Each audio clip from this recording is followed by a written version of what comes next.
Welcome to the Startup Grind.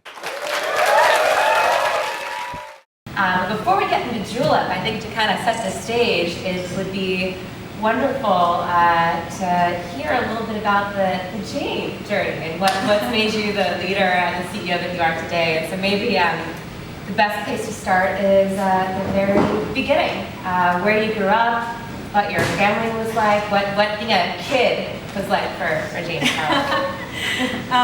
Well, actually I was born in Korea, and I kind of often tell the story. Actually, my parents had a more interesting story than mine, but I think as an entrepreneur you go through a lot of crazy things, and it's... Can you hear? Yeah. Okay, great. But there's nothing as hard as sort of moving to an all-new country. Like, we immigrated when I was 4, and not speaking the language and having to support your family. So I know that there's nothing that I will do that will ever be as hard as what my parents did. There's no amount of work that no number of hours I will work that will rival what they had to do. So I think that sort of seeing that was incredibly inspiring from a young age. My dad actually lost his family when he was 10. The border between North and South Korea sort of went up one day. And I don't really appreciate this, but it was a permeable border, and then one day they made it permanent. So there was always sort of guards, and you always had to go through, but people traveled through the border regularly, and then one day he's coming home and it closes, and so he's 10, and he lives in a mud hut. He builds this mud hut with his cousins, and he digs sweet potatoes and eats them all winter long. And I brought my kids actually to Korea a couple years ago. It's an interesting thing about work-life balance, because it was a tough time at Julep, and we were kind of, I was juggling a lot of things and doing fundraising, and the board was like, oh my gosh, you have to be meeting investors. And I had committed to my dad that I would take him on his 70th birthday back to Korea, and we were going to have a party, and I was going to bring my kids for the first time when they were 10 and 7. And I thought, like I did, the idea crossed my mind. Oh, and then I got invited to Jada Pinkett Smith's house to meet Michelle Obama. Right? And so I was like, oh crap, of all the times. And I thought, could I send my kids to Korea and then meet them there? Anyway, there's lots about life where you have to figure out what your priorities are. And I do think when you make the right call, like at that moment, I sort of knew that this was a once-in-a-lifetime thing. At 70, it's not like the physical health and ability to travel might be there a decade or from then. And so it was an important moment, and I decided that I was going to prioritize that, so we went. And it was amazing. I mean, we didn't expect to see these things. I got to show my son the house. We actually went and we couldn't believe it. We found the hut was still there that my dad had built. And this old guy comes over and he's like, I have this all on my flip video camera, and now I don't know what to do with it, because who uses flip anymore? I do have it. It has a USB port, so I'm sure I can get it down somehow. This guy comes over and he says, when a million years ago, there was this little boy who lived here, and it was amazing that he took care of himself, and he went to school on his own, and he just, would be so smart, because all the other kids would go asking for food when they were hungry, which was at dinner time. So another lesson about entrepreneurship is timing is everything. The guy said this boy was so smart that he would wait until dinner was over. And then if a young kid comes to her house and asks for food, even if you guys are, if you are struggling, if there are any scraps, you're willing to give it to the kid, right? Mm-hmm. And so it was like, this was the most well-fed orphan ever. He would be sharing his food with the other orphans. And then my dad was like, oh my gosh, I was that boy, I am that boy. And so they both started crying, and I'm crying, and my kids were like, what's going on? We don't understand Korean. Why is everybody crying? And so, when you look at sort of, hey, like that's truly scrappy, right? Being scrappy is one of our core values at Julep. You know, sort of finding a way to live and to find joy still in living, right? We laughed so much when we were growing up, and my parents had this convenience store. They were up early in the morning, you know, I didn't realize like 7-Eleven meant 7 days a week, 11 hours a day until later on in life. I was like, oh, that's what that means. Do you guys know what that means? Like, that's what 7-Eleven means. And so when you own a 7-Eleven, that's what you're working. 7 hours a day, like 7 days a week, 11 hours a day, and probably 12 to 13 because you have to like, you know, pick up the goods, stock your shelves, and close it down. And it's usually only 2 people who are doing all of that. I think that the inspiration that I get around sort of knowing also that a family can work if there's love. You know, I grew up sort of in this environment where we didn't have many things. I think I had like 1 toy at Christmas time when I was 7, and I don't remember that as being sad. I think it was like fun, and I knew my parents loved me, and I always say that to my husband. He's like, just because you had a crappy childhood doesn't mean that our kids have to.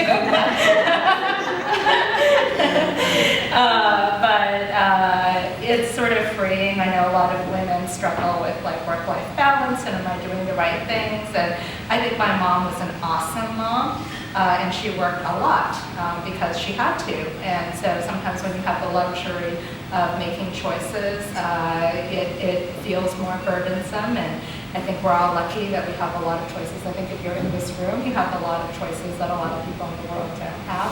And so keeping those things in your mind. I mean, sometimes, you know, when I think about how much the world has invested in Julep, right? I mean, I think like how many lives could have been saved with the money that, you know, that has been invested in us, and how precious those resources are, and how much of a responsibility there is to make something really fantastic and enduring and amazing out of the trust that we've been given by so many.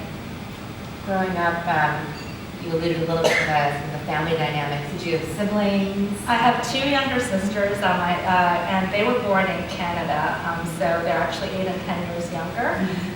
And so I bossed them around a lot. I'm my older sister. And, you know, I think when one of my sisters graduated from college, she said, you know, I've graduated from college now. Like, when are you going to stop bossing me around? And just that week, there was an article in the New York Times where there was a 100-year-old woman, and her sister was like 102. And so her birthday was like, it's my 100th birthday. And she was like, and my sister's still bossing me around because she's 102. And so I cut out that article and I mailed it to my sister. And I was like, if I live to 102, then it'll be at least until you're, you know, 92. Those dynamics last. So bridging childhood to leaving Toronto, you went to Princeton for undergrad, I believe. What was that like leaving home and going to school? And you know, it's funny because I didn't realize. So my parents said you are going to University of Toronto because I grew up in Toronto and you're living at home. Unless you get into you know, some like an Ivy League school. And I didn't know what that was, like what even was, because we were in Toronto. And I had a cousin who lived outside Princeton, New Jersey. And so she sent me an application and I applied for everything at the last minute. I remember to this day that the application was beige. And I had to go buy beige liquid paper because I made a mess of it. And they would give you a spot that says like you have an extenuating circumstances, and I think they mean like did you have a death in the family or something. And I wrote like, I'm really sorry, this application is so messy. I have one copy. And, I know it's full of beige liquid paper, but please like disregard that and really read what I'm saying. And then I went to take the SATs, and I didn't know that you had to pay, because in Canada you don't have to pay for those kinds of things. And so I show up on my own because my parents are working, and you know, I almost could have taken it. And the guy behind me was like, hey, are you really here to take the SATs and you don't have a parent and you didn't bring money? And I was like, yep. And he said, well, I'll pay for that. And if here's my address, and you know, you can pay me me back, just promised to mail a check, and we did do that. I went home and told my parents the story.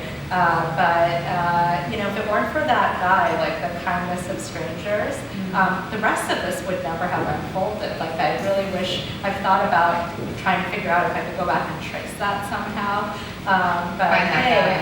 Like my whole life would be different if it weren't for the fact that he was willing to do that, because it was January, it was the very last SATs you could take to get into college. And so that's how I ended up in Princeton, New Jersey. The kindness of strangers. And when you were in college, what did you study?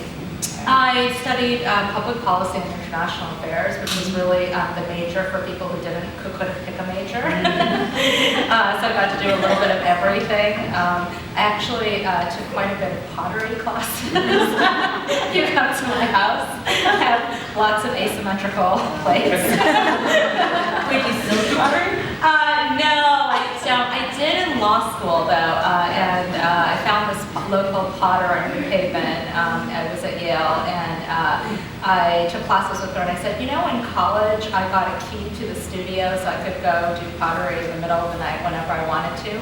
And she said, you know what, if you pay me $30,000 a year, I too will give you a key to my studio. You mentioned law school. That's funny. You talk to a lot of undergraduates today. I'll say, well, law school is very practical. Graduate school to apply for. A lot of people go to law school who aren't really sure if they want to become lawyers. But a lot of people say, oh, I'm really glad I went. And there's another camp that say, I don't know if it was that relevant to my career. Which camp are you in? Are you glad you went to law school, given what you're doing now? Not from a work perspective, definitely. I met my husband there, and I proposed to him in our third year. So I'm happily married and have 2 kids. So I'm super happy from that perspective, which is one of life's most important things, to find your partner. But I wouldn't advise going to law school to find your partner. That's not a great way to do it necessarily.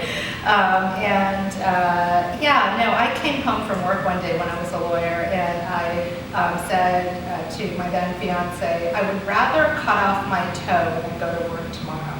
And he was like, A, ew. Like, nobody wants your toe. Why would you even think that? And B, you have 2 Ivy League degrees. Like, surely you can find something else to do other than self-mutilation that doesn't lead to a job. And that was a rational point. So I actually, at that time, it was like, 97, I think the .com boom, and so a lot of the MBAs were going to startups in New York, and so the consulting firms were reaching deep and hiring PhDs and JDs, and so I was able to get a job at BCG because I was thinking about going to business school. I actually applied to all these jobs where I was like, surely, I'm smart, I'm super hardworking, I should be able to do all these jobs, right? Random, I don't even know what, I can't remember, but all over the place I applied to jobs and I got 0 interviews, and so, or even notes back at that time. And so I was like, okay, I've got to maybe get a business degree, and I think my husband and I graduated from law school with $300,000 in debt together, so we paid off a mortgage before we ever bought a house. He was like, how about we pay off the debt that we have before we get new debt? Is that a good idea? And so so I didn't go to business school, but I was able to work at BCG, which was an amazing experience.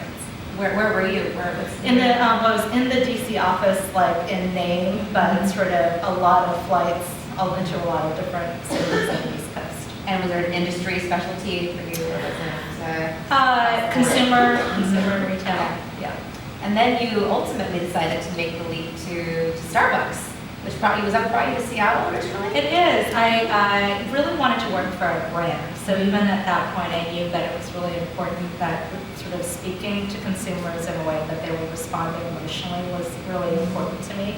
And so it was going to be Apple or Starbucks. In terms of sort of where to live, and at that point we had our son, and it felt like Seattle was a great city overall, and I'm glad that we picked Seattle. but that's sort of what helped lean the balance towards Starbucks. And so let's see, where are we in time? How long have you been in Seattle now?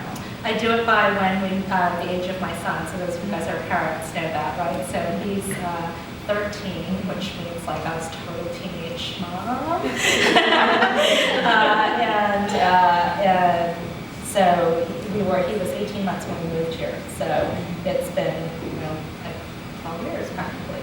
You're a full Seattleite.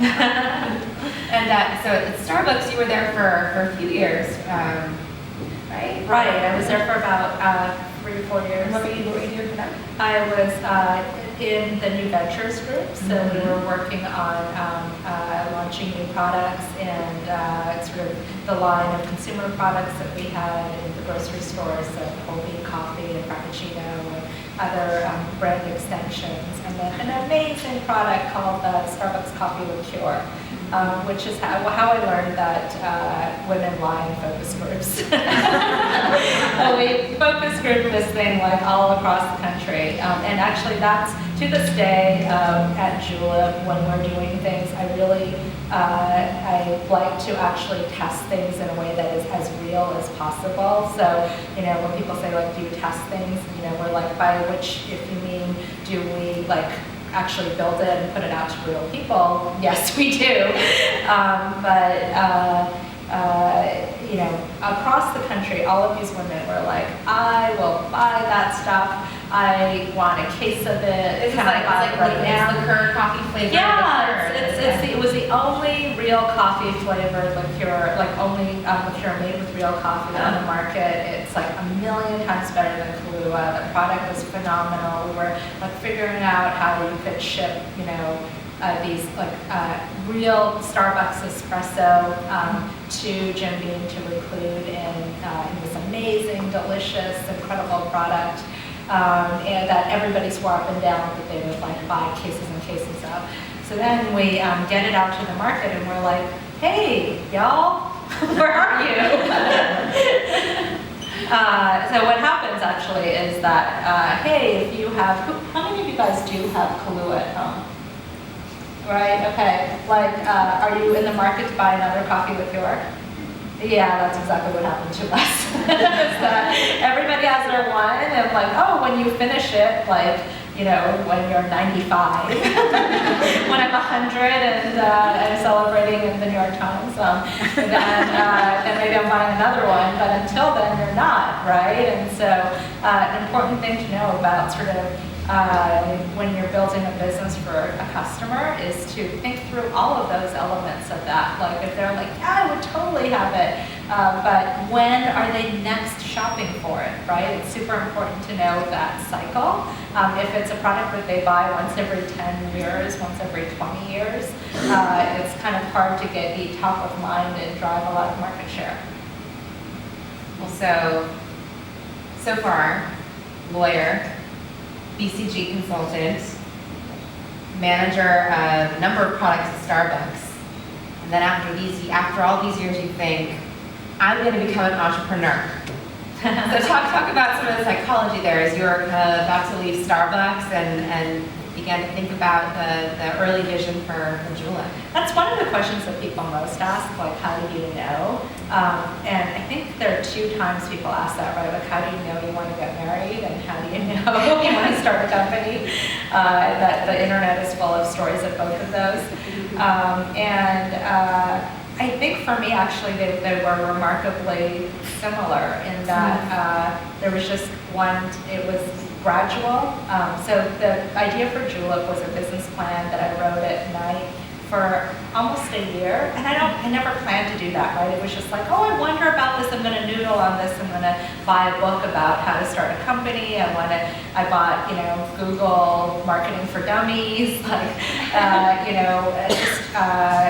it was a hobby at first, and every time I went to a city, I'd check out different products, every time there was an online experience, I'd kind of think about that and how it related to sort of how women shopped, and so it was sort of I didn't realize that it was becoming an obsession. I would have said like, oh, it's like I do lots of things, and this is something that, I work my day job, I rush home. I would actually at that time drink we were collaborated with Pepsi. So I think it was like a terrible toxic drink called Monster or something awful like that on the way home, right? Because I'm having coffee all day long and like at some point that stops working. And so on the way home, does he want to come home? And it was important to me to be awake and alive and engaged when I walked in the door, not like, screaming kids, right? It was like, I want to walk in and start over again and have a new other day. And so I would drink this garbage and get home. And so then I'd be like wired, right? Like for hours to come. That must have been what it was. So I wrote the business plan after they went to bed. So like 9 o'clock, 10 o'clock, and it's whatever, sometimes crappy TV on. And so I am sort of researching and thinking about it. And at one point, I talked to my mentor at BCG, who was Steve Gumby, the CEO for North America at the time.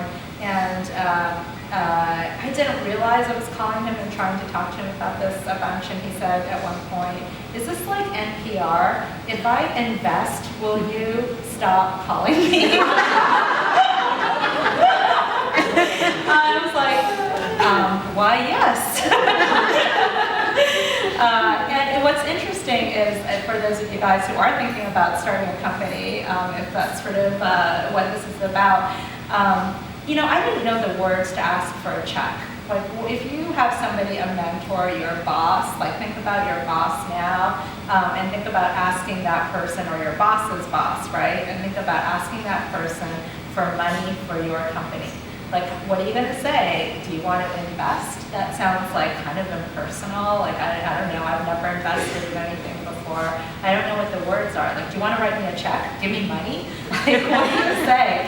And I landed on the phrase, do you want to participate? Because I thought it was a journey that I wanted the right people on the journey with me.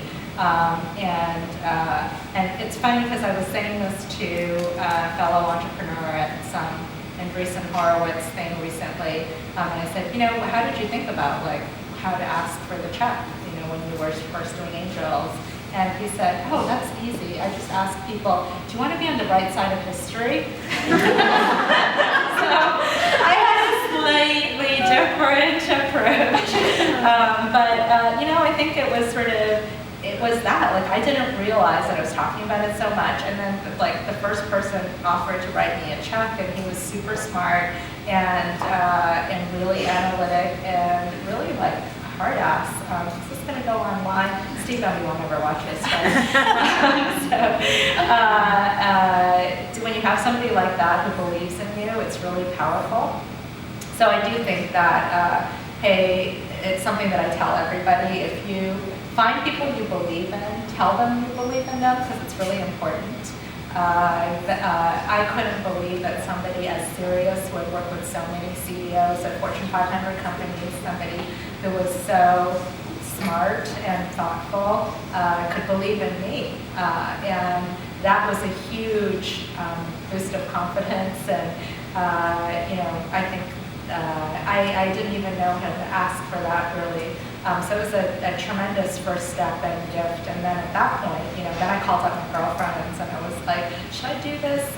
One of my good friends is Julie Bornstein, who's now the CMO at Sephora. And she used to work here locally. She was my only friend in Seattle when I first moved here. And she was like, well, why wouldn't you? Like, why not? For those of you guys who've been to Italy, eventually been to Italy, I love Italy. And at the end of dinner, like when they're overfeeding you a million things, and I just remember this one really sweet little restaurant where the guy came by and he was like, limoncello?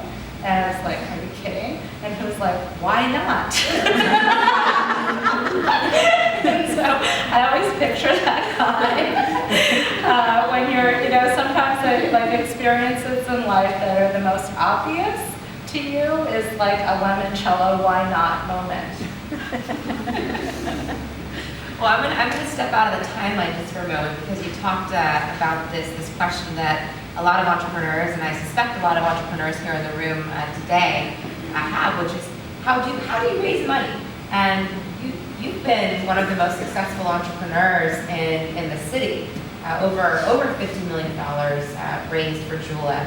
And it's interesting because I would suspect that pitching, to use that word broadly, a company that is now a cosmetics e-commerce company to a bunch of tech investors, both here locally and in the Valley and around the country for that matter, is a very interesting and unique experience. I'm sure you've got a great set of stories around that. What has that experience been like as time has gone on for you? You know, it's funny when you are sort of committed to an idea, they're just, I don't know where the tenacity comes from. I don't think you can like just summon it. I don't think I would have even described it at that moment. It just is the thing to do. Hey, it is hard, right? It turned out that I got a lot of meetings because of my background, like BCG, Starbucks, Ivy League schools. I had never been in an environment where the odds of succeeding are so low. So the odds of like getting VC financing, and you can talk to this too, are like winning a lottery, right? So can you complain that you didn't win a lottery? Like there's no sort of, so I'm going to be candid and say, like, to me, I feel like a lot of the whole funding industry is like democracy. It totally sucks, but there's nothing better, and we should be super, super grateful for it and be willing to die for it, right? Where else would I ever be able to raise the money to be able to pursue this amazing business of my dreams? Like, I am so lucky I won the lottery, right? I kept an Excel spreadsheet of sort of yeses to nos, especially in the early days with angels, because like angels, it's like, oh my gosh, like it's like my eye doctor, my poor eye doctor at the top of Queen Anne Hill is like, do you want to invest? It's like, as he's examining my eyes, right? So you do everything at the beginning, and there's, because you have a goal, and you are trying to, bring as many people as you can to share your goal, and to, just knowing, like I like to tell people that, because if you are getting no's, like it's part of, as far as I know, it's part of the process. Maybe it's not for everybody, but for us it was like, hey, nail polish, like that's scary, or like, when we first started pitching, I think we were told by one very prominent VC firm in Silicon Valley that they funded only e-commerce pure plays, and so if I ditched the parlors, that they would fund, it's like, this is a fundable idea, you're a fundable person, but we don't like the parlors. And I was like, I don't understand that. They're profitable, they're great, they're part of our brand. And they were like, well, we just don't find anything with bricks and mortar or whatever. 3 years later, now like omni-channel, and it's like the new cool thing, right? Like that they, like Silicon Valley invented it. So, I think you just have to like sort of know who you are. I think that's the most important thing. Like at that point, we had to make a decision, and we did talk about it. It's like, do we do that? Do I ditch all of my current investors, who, by the way, never wanted to like invest in a nail parlor? They're investing in me. So what's the right thing to do there? What about my current employees? What about our current customers? And what about the fact that this is truly the heartbeat, even though these guys have a check? Like, what am I going to do? And we decided to, that we had to be who we were, even though that was a harder thing at that time. So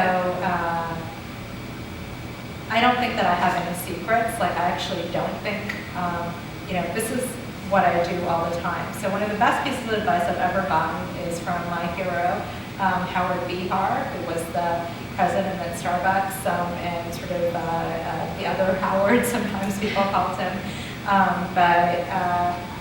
His advice is that you have to always wear one hat. You just have to be who you are. So if you're hanging out with me at my house having drinks, like, this is who I am.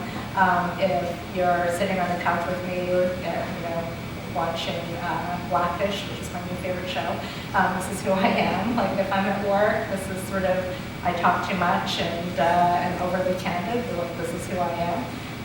So, you know, I kind of go into meetings like that. Like, we went into, I don't know if you remember this, but we went into our pitches and I had like baby pictures of me and my co-founder Kate, kind of like how we had met, and you know, because like for sort of VC firms who say like, look, it's about the people. You know, it's like, this is our story and why it's important, and you know, like why you should care, right? Like we want to do something to be different, and it was a risk. Like I wonder if there were any other pitches in Silicon Valley that started with like founders' baby pictures. But it was to tell the story of sort of, it was to tell the story of our tenacity. It was how I started out tonight talking about my family, like that this is not, we are not people who are going to take a challenge and shy away. We're going to lean in to the challenge and figure it out and be super tenacious about it. So, you know, in every instance, I think finding your voice and being who you are is really important, and it's something that I didn't know when I first started working. That's maybe why I was like a baby and so sort of sad as a lawyer, but part of it was the job and part of it was me, that I wasn't ready to be at work in that environment. I went to Ann Taylor, I bought my suit, and I went to work, and I didn't crack any jokes, and I tried to be like super serious and like, you know, not smile that much, and I just didn't know how to talk. I was like, I can't talk, and so, you know, then you're super boring, right? and then you're super bored, and but you have to find your own voice wherever you are, and I think like that's what we ended up doing, is we just went in and we like really sort of pitched with our, you know, as much with our hearts as with our heads. And I think that's, for me, what e-commerce is about. You have to really get to the hearts of your consumers, but it's also super analytic. You have to know your numbers, you have to know your LTVs, you have to have your, you know, like really think hard about your spreadsheets, and it's a math exercise, but it's also a heart and falling in love exercise.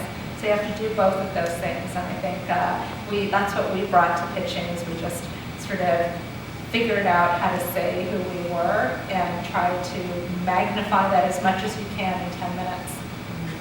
Well, I think what you described, this idea of wearing one hat, it does require a lot of bravery, a lot of courage, the ability to really be comfortable in your own skin. And I think, I don't know, when I talk to girlfriends of mine who have meaningful positions, you know, in the business world, et cetera, it is something that a lot of women think very actively about. And you are fortunate in that, going back to the human side, you've got this amazing co-founder in Kate McDonald. And you both have tackled this journey together. Could you talk a little about the origin of that co-founding relationship and how you chose her as your co-founder?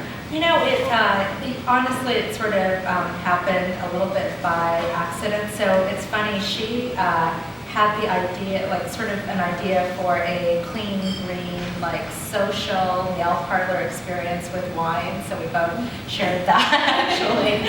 I don't know if she's going to be mad at me for sharing that. She probably won't watch us either. She has twins. And she works at Julep, so she's working super hard. But you know, we talk about how she'd go to like nail salons with her Nalgene bottle full of wine with her friends. And so, you know, we were both talking about this sort of, why isn't there a third place, a social place for women to connect, and why are beauty products so non-innovative? And we were connected by somebody who said, hey, you guys both have been talking about the same thing. And she actually swears, we met at Starbucks, that I convinced her that this was never going to work. That I had run all these spreadsheets, and I was like, this is never going to work. And so this is where sort of I had stress tested, and I, you know, even in the year before I launched, as I was writing the business plan, I was trying to convince myself, and I was sort of playing with these things, and just like, I have this idea, and I was like, oh, Kate, this is never going to work. And so she said, like, wow, I met this really analytic woman, and she's really thought about it and gone to millions of different cities and done customer research, and she says it's never going to work, so I guess it can't work. And then so I started the first parlor. was just wondering, so you had mentioned when you were out talking to different VC firms that you had some people tell you that they weren't going to fund something that was brick and mortar. And I was curious to know from the internal conception that the conception of Julep, was it initially conceived as just being a series of brick and mortar parlors, or was there always an e-commerce component to it, or was that something that developed organically after talking to VC firms who were saying, oh, well, we're only really interested in, something that might have an e-commerce component? Was that it started off in the parlors, that it was something that people can conceptualize. I think people do need something physical that they could wrap their brains around in terms of a brand experience. And so, the original plan was primarily around bricks and mortar for like the first few years, but I have the sort of example of Starbucks in my mind. When the way we got into our sort of online presence actually is that as we tried to drive traffic in the parlors, we realized that what people wanted all the time was different colors and different products, and that they wanted to take home the products that we were developing and using in our parlors. And so as we started doing that, because we were trying to drive, more visits, we started developing these products and we wanted to share them elsewhere. The subplot behind that was that when we first opened the first 2 parlors, I was like, wow, I am just God's gift to business. Like, I started this business and it's super busy and we're overcrowded all the time. We're turning away 30% of the calls, tallying on a spreadsheet all of the money that we were turning down, and this is awesome. And then, I'm going to get the dates wrong, but it was in 2009 when WAMU disappeared, right? Our downtown parlor is right under where WAMU used to be. And 50% of our customers went away. And so, hey, I went from I'm God's gift to business to holy crap, how am I going to make payroll next month? And you see that in the, you read it, oh, how am I going to make payroll? When you know the faces and you know that those people need payroll to make rent, and you have convinced them to come join you, and you have the weight of that responsibility, it's a totally different story. And so actually Kate and I looked at that, and we looked at both we looked at it analytically, and we looked at it from a marketing perspective. So we talked to everybody we could in our network within a 1-week period who had ever done loyalty programs, or sort of we knew when we looked at the data, which we had because even at that stage we had an off-the-shelf online scheduling program that we used as our POS, our point of sale at the checkout. And so we had data by every customer that we just downloaded to Excel, we looked at it, and we realized that people were spending as much when they came in to make it feel better for her. And so we started a subscription program in our parlors so that, she could, it's a money saving thing, you can treat yourself, you don't have to feel guilty, you come in, you don't even have to bring out your checkbook, you just, it's part of, it's like the payment method timing and the enjoyment timing are separated. And so in the height of the worst recession we've experienced in our lives, we started growing like crazy. And so it's oh, there's something here. And at the time I got invited to speak at this business breakfast in Bellevue. And basically there were 4 of us on the panel and 2 people in the audience, no joke. And I'm holy, I'm so busy, I'm not sleeping, this is all hard, and now I'm here and there's 2 people in the audience. And luckily, the other person on the panel was Daryl Cavens, who was starting a small company called Zulily at the time. And it was oh, Jane, you should come join me. And I was I'm building a brand. I don't know what you're doing over there. And so I kept in touch with them, and as we were, so that was the best thing that came out of that breakfast. And as I was sort of thinking about taking the work that we were doing for the parlors and developing these new products, which I was trying to do it quarterly at first because it's such a pain in the neck, or it's really hard executionally to launch new products all the time. But the women in the parlors weren't having it, right? They wanted monthly different things to keep coming back. And so we wanted to take that concept and bring it to, online. And I went to see Daryl about that, and he was like, Jane, have you heard of a thing called like Shoe Dazzle and Birchbox? And I was like, I've been a little bit busy, so no, I have not. And so I looked at those things, and I realized that Shoe Dazzle was run by a Korean-American ex-lawyer. So I cold called up Brian Lee at Shoe Dazzle, and I said, hey, you're a Korean-American ex-lawyer, me too. Happen to be in LA tomorrow, total lie. Can I meet with you? And he was like, sure. And so I flew down and spent the day with him. And after sort of chatting about this, he was like, hey, this is kind of cool. Do you want to sell me your company? And my gosh, can I say this? Hey, Brian.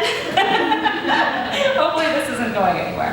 I don't know if he was serious or not, but it was really great, again, to have somebody who is serious, like take you seriously, engage in your idea. And so I walked out of there thinking, like, he's for real. He's built this really big company, and thinks that there's something in the idea that we have around combining innovation and community and doing it in a way that is a subscription that is something that people can look forward to every month, which is what happens in the credit. Because the main thing, it's great to get the thing, but it's almost a mental benefit of being able to look forward to something every month. It's like Christmas every month, which is why when we screw up shipping and it comes later, it's a big deal. We can't be like, hey, you know what? Christmas is like next month this time, right? Like you can't do that.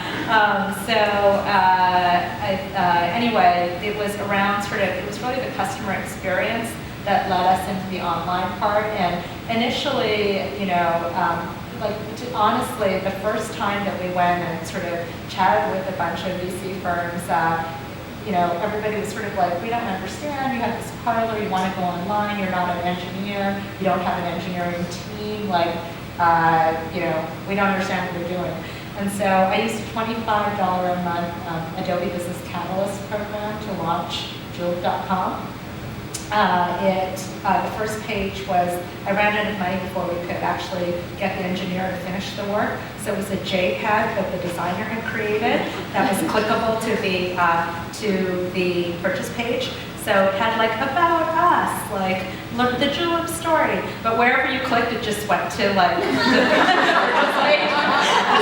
It wasn't really a page, it was just a JPEG. And I uploaded it, right? And so anyway, we got some customers that way. It was crazy, right? And customers, and that's how every decision has come about. By the way, Julep Made really is like Christmas every month, so if you haven't checked it out yet, be sure to get a subscription. Holiday catalog is amazing. I think we are running out of time. Yes. Jane, thank you so much. Really.